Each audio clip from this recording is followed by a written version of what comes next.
మిత్రులు, భాగస్వాములు, శత్రువులు అనే తేడా ఏం లేదు. అన్ని దేశాలతో అమెరికా అధ్యక్షుడు వాణిజ్య యుద్ధానికి దిగాడు. ట్రంప్ ఒత్తిడి, బెదిరింపులకు ఆయా దేశాలు భయపడ్డాయి. గత్యంతరం లేక ట్రంప్తో వాణిజ్య ఒప్పందాలను కుదుర్చుకుంటున్నాయి. కానీ భారత్, చైనా మాత్రం అలా కాదు. ట్రంప్తో సై అంటే సై అంటున్నాయి. ఎప్పటికప్పుడు ఆయన వ్యూహాలు చిత్తవుతున్నాయి వీళ్ల విషయంలో.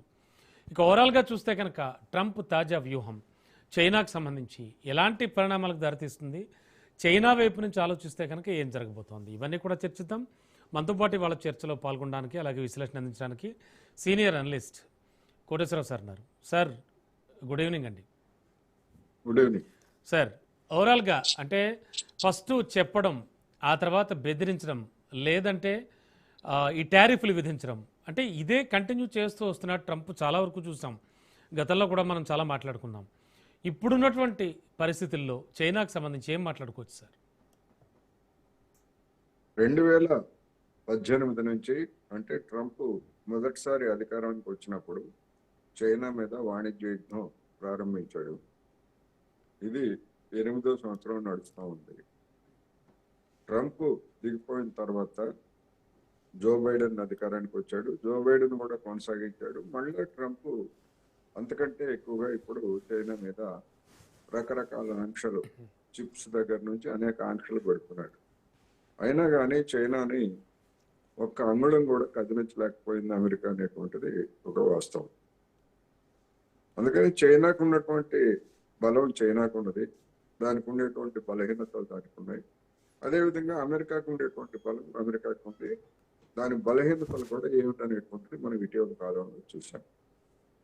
ఇరాన్ నుంచి ఇరాన్ ఎగుమతుల్లో చమురు 80 నుంచి 90% చైనా దిగుమతి చేసుకుంటున్నమాట వాస్తవం. కానీ అది చైనా మొత్తం దిగుమతుల్లో 10% మాత్రమే. మిగిలినటువంటి 90% ఇతర దేశాల నుంచి అది దిగుమతి చేసుకుంటాము. అందుకని ఈ యుద్ధం, ఈ ఇరాన్ మీద దాడులు, లేకపోతే అమెరికా దుష్ట ఆలోచనలు ముందు పెరిగే ఎంతో ముందుగానే కొన్ని నెలలకు సరిపడా అవసరమైనటువంటి ముడి చమురును వివిధ దేశాల నుంచి చైనా సిద్ధం చేసి పెట్టుకుంది, దిగుమతి చేసి పెట్టుకుంది. అందువల్ల ఈ పోరు కొన్ని నెలల పాటు కొనసాగినా కానీ చైనాకి ఎలాంటి ఇబ్బంది లేదనేటువంటిది తాజాగా వచ్చినటువంటి వార్తలు చెప్తున్నాయి. అందుకని ట్రంప్ అతి తెలివితోటి ఈ వ్యవహారం అంతా సాగిస్తున్నాడు. ఎందుకంటే ట్రంప్ గురించి లేదా అమెరికా సామ్రాజ్యవాదం గురించి యావత్ ప్రపంచం కంటే అమెరికాకే బాగా తెలుసు. ఎందుకంటే దాన్ని ఐక్యరాజ్య సమితిలో కూడా ప్రవేశించనివ్వకుండా 1970 దశకం వరకు ఏ విధంగా ఇబ్బంది పెట్టారో, తర్వాత ఎందుకు అవసరమై దాన్ని అనుమతించారో వాళ్ళకి బాగా తెలుసు. అందుకని టిట్ ఫర్ టాట్, దెబ్బకు దెబ్బ తీయడంలో చైనా తర్వాతనే ప్రపంచంలో ఉన్నటువంటి మిగిలినటువంటి దేశాలు. అందుకని ఇప్పుడు మనం మాట్లాడుకునేటువంటి ఈ తాజా ఉదంతాల వరకు పోలిస్తే ఈ ఎత్తుగడలన్నీ కూడా ఇరాన్ విషయంలోనే అమెరికా ఎన్ని పిల్లి మొక్కలు వేసిందో చివరకు ఏదో విధంగా ఒప్పందం చేసుకొని మర్యాదను దక్కించుకుని బయటపడదాం అనేటువంటిది ట్రంప్ యొక్క ఆలోచన. ఎందుకు అంటే నవంబర్లో జరిగేటువంటి ఎన్నికలు ముంచుకొస్తున్నాయి. ఆ ఎన్నికల్లో ఈ ట్రంప్ నాయకత్వంలో ఉన్నటువంటి రిపబ్లికన్ పార్టీ ఓడిపోతుంది అనేటువంటి వార్తలు కూడా బలంగా వస్తున్నాయి. అందుకని ఇప్పుడు ఇస్లామాబాద్ లో జరుగుతున్నటువంటి చర్చల విషయంలో కూడా మనం అదే చూస్తున్నాం. ఇరాన్ ఒక్క అంగుళం కూడా వెనక్కి తగ్గకుండా అసలు ఇస్లామాబాద్ లో జరిగేటువంటి చర్చల్లో అణు కార్యక్రమం అనేటువంటిది అసలు చర్చనీయాంశమే కాదు అని కూడా స్పష్టంగా చెప్పింది. అందుకని ఏం చర్చిస్తారు అనేటువంటిది ఇప్పుడు ఉన్నటువంటి సమస్య. Yes sir. అంటే బెదిరించి దారికి తెచ్చుకోవడం అనేది ట్రంప్కు చాలా బాగా ఇంట్రెస్ట్ అయినటువంటి కార్యక్రమం అండి. అంటే ఇక్కడ మళ్ళీ చాలా మిత్రులు కావచ్చు, భాగస్వాములు కావచ్చు, శత్రువులు ఈ తేడా లేకుండా ప్రవర్తిస్తూ ఉంటాడు. అంటే ఈ తెంపరితనాన్ని మనం ఎలా చూడాలి? ప్రస్తుతం జరుగుతున్నటువంటి పరిస్థితుల నేపథ్యంలో చైనాకు సంబంధించినంత వరకు కూడా ఓవరాల్గా ఎక్కువగా ఎఫెక్ట్ అయ్యేది ఎవరంటారు? ఎక్కువగా ఎఫెక్ట్ అయ్యేటువంటిది చైనా కొంత మేరకు ఎఫెక్ట్ అవుతుంది, అందులో ఎలాంటి సందేహం లేదు. కానీ ఎక్కువగా ఎఫెక్ట్ అయ్యేటువంటిది అమెరికా అనేది నా అభిప్రాయం. ఎందుకు అంటే ఇవాళ అమెరికా మిలిటరీ కావచ్చు, లేకపోతే ఇతర ఆధునికమైనటువంటి విద్యుత్ వాహనాలు లేదా ఇతరతర అనేక అంశాలలో అవసరమైనటువంటి రేర్ ఎర్త్ మెటల్స్ అనేటువంటివి ఇవాళ చైనాలో ప్రొడక్షన్, దాన్ని శుద్ధి చేయటం అది కూడా ఇవాళ మోనోపలి చైనాదే అయిపోయింది.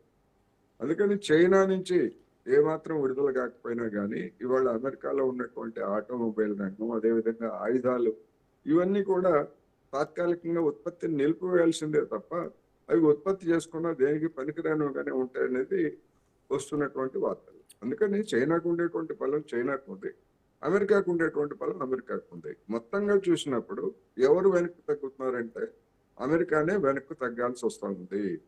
అందుకని చైనా ప్రత్యామ్నాయమైనటువంటి దానికి వెళ్తూ ఉంది. ఎందుకంటే అవసరమైతే మొత్తం ఇంధనంతో నిమిత్తం లేకుండా విద్యుత్ తోటి పరిశ్రమలు కావచ్చు, లేకపోతే ఇతరతర వాహనాలు కావచ్చు, ఇతర అంటే ప్రత్యామ్నాయమైనటువంటి ఏర్పాట్లు చేసుకోవడంలో చైనా ఇవాళ అణు విద్యుత్తుని ప్రయత్న మొత్తంలో ఉత్పత్తి చేయడానికి అవసరమైన ప్రణాళికలు వేస్తుందనేటువంటి కూడా ఈ రోజు పత్రికల్లో వచ్చినటువంటి వార్తలు. అందుకని చైనాకు ఉండేటువంటి దాని బలహీనత దానికి తెలుసు. అందుకనే ప్రత్యామ్నాయంగా ఏం చేయాలి ఏమిటి అనేటువంటిది. అందుకని ఇరాన్ మీద అదేవిధంగా రష్యా మీద విధించినటువంటి ఆంక్షల్ని చైనా ఏమాత్రం ఖాతరు చేయలేదు.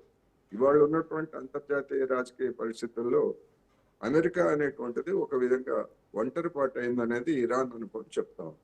అందుకని అటువైపు రష్యా దగ్గర అపారమైనటువంటి చమురు నిల్వలు ఉన్నాయి.